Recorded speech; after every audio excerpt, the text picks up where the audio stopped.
यूहन्ना के सुसमाचार को किस पृष्ठभूमि में और क्यों लिखा गया है? यूहन्ना के सुसमाचार पे हमारे दिल के दूसरे एपिसोड में आपका तहे दिल से स्वागत है। लोगोस डेली के साथ जुड़ने के लिए बहुत बहुत धन्यवाद।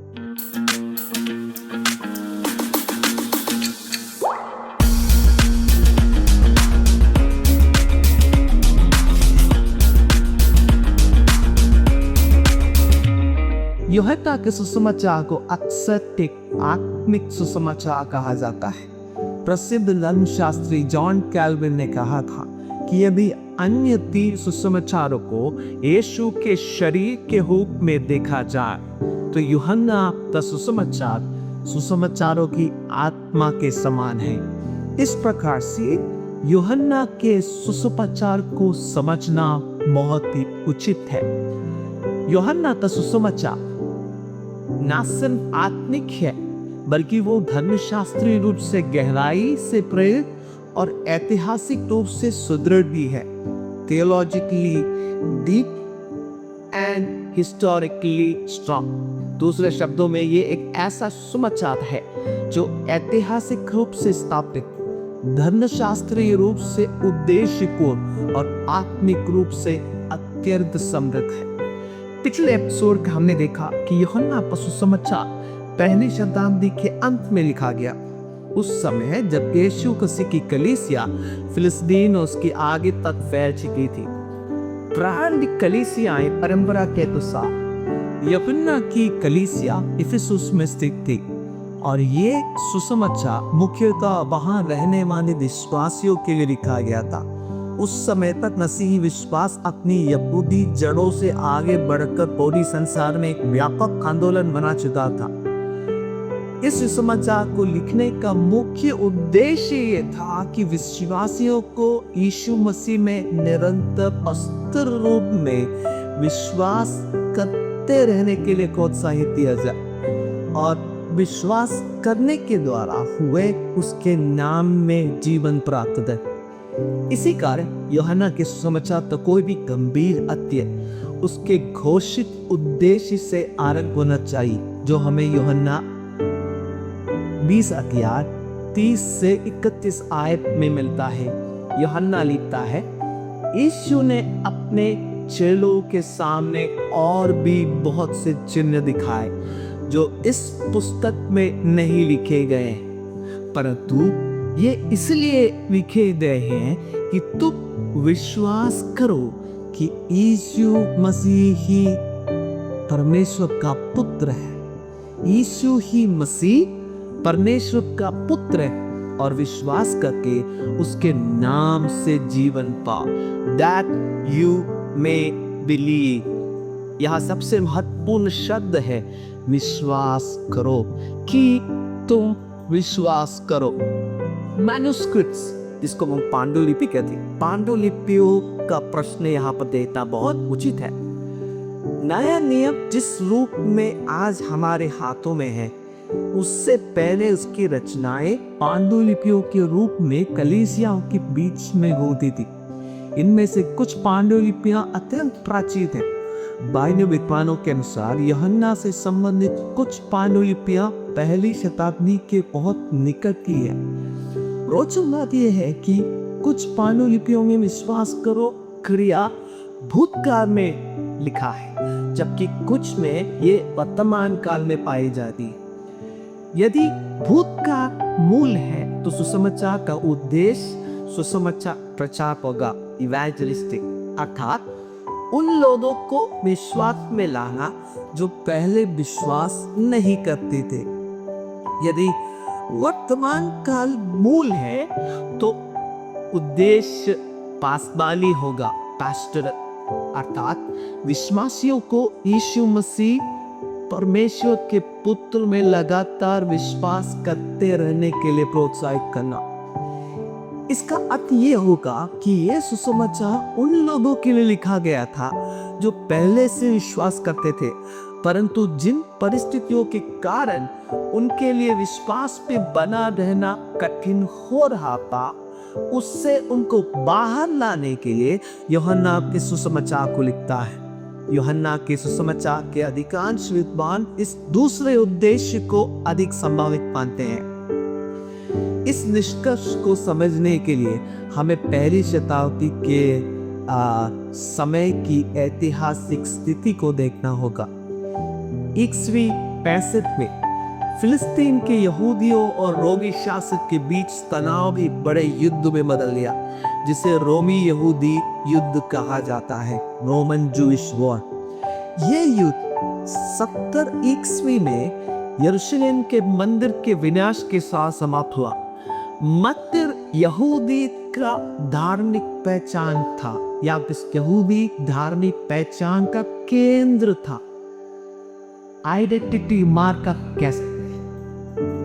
उसके नष्ट हो जाने से यहूदी धार्मिक जीवन की एक लीड टूट गई। यहूदी योद्धा इस युद्ध के बाद उत्तर की ओर भाग गए, जो हम गलील कहते हैं। वे मसादर नामक एक दुर्ग में एकत्र हुए। वहां भी एक भीषण युद्ध हुआ जिसमें रोमियों की विजय हुई। इसके पश्चात रोमियों के यरूशलेम, यहूदिया पर फिलिस्तीन पर पूर्ण नियंत्रण स्थापित कर लिया। मंदिर के पतन के साथ ही जो यहूदी पहचान का मुख्य भौतिक प्रतीक था, यहूदी लोग तितर-बितर हो गए।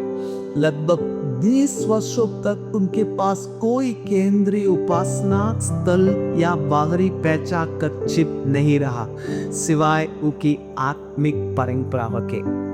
लगभग ईस्वी 85 से 90 के आसपास यहूदी नेताओं ने यहूदी धर्म को पुनर्विकसित करना शुरू किया और अपनी पहचान को पुनः स्थापित किया।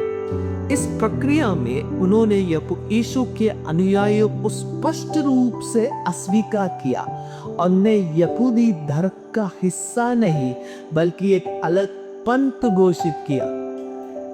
यीशु के अनुयायी उस समय तक सिनेगोग में या सभागृहों में बस न करते थे। यहूदी पर्वों का पालन बाकी यहूदियों के साथ करते थे। स्वयं यीशु सभागृहों में पवित्र शास्त्र पढ़ते थे।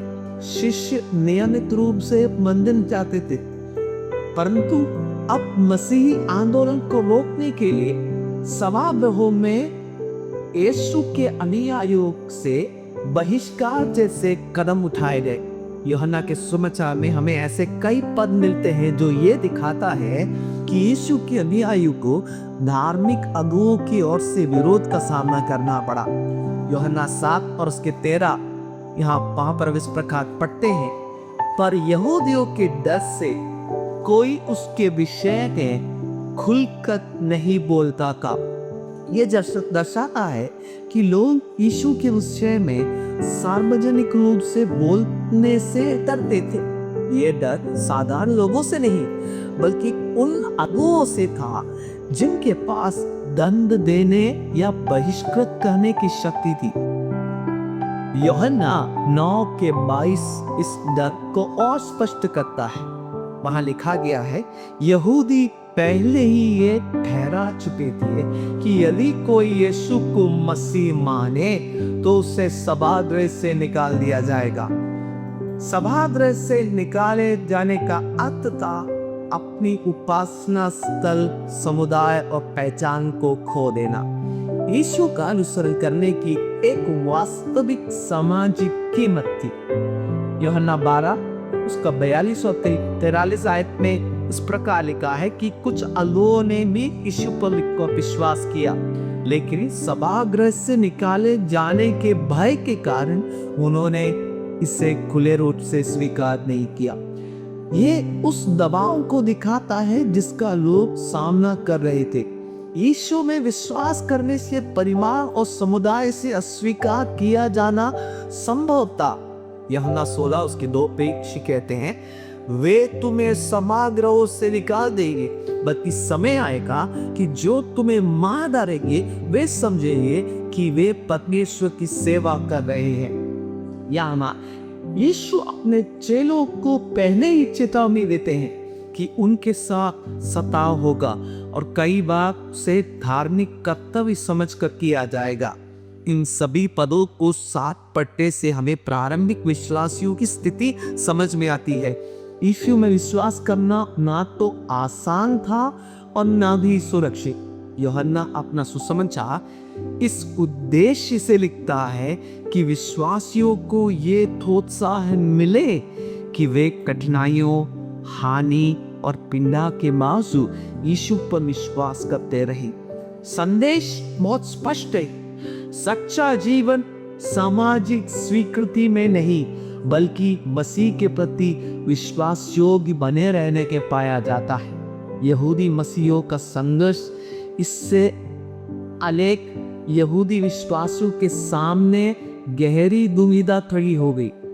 वे प्रश्न करने लगे, हम अपनी पैतृक परंपराओं को क्यों छोड़े, अपने पर्व, रीति रिवाज और विरासत को क्यों त्यागे। यीशु में विश्वास करने की कीमत हमारी पहचान और समुदाय क्यों हो।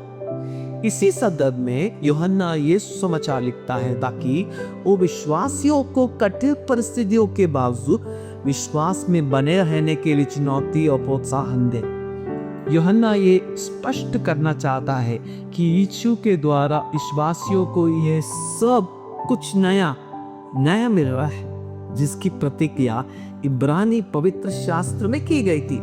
मसीह में परमेश्वर का नया कार्य आरंभ हो चुका है और पुराना बीत गया है।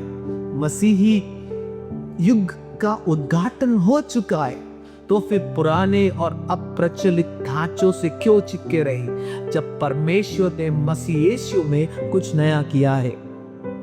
यही कारण है कि यूहन्ना अपने सुसमाचार को इस विचार के चारों ओर रचता है कि यीशु में सब कुछ नया हो जाता है। सुसमाचार में हम देखते हैं कि यीशु पौराणिक सांस्कृतिक परंपराओं को पूरा करता है, धार्मिक विधियों को नया अर्थ देता है, पर्वों और शब्द की समझ को रूपांतरित करता है।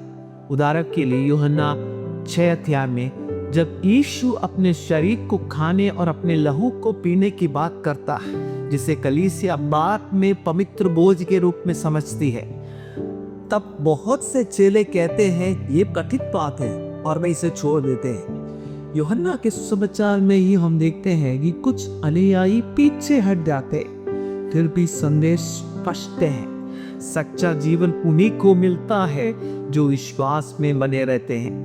अतः यूहन्ना की सुसमाचार का उद्देश्य ये है कि पाठक विश्वास करे और विश्वास करते रहे कि यीशु नासरी ही मसीह परमेश्वर का पुत्र है और विश्वास करके उसके नाम में पूर्ण जीवन प्राप्त करे।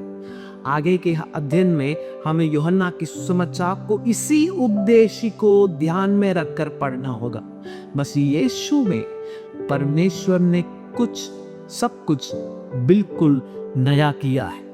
निमंत्रण बहुत स्पष्ट है उस नए जीवन को ग्रहण करने जो परमेश्वर मसीह ने हम सबको देखता है।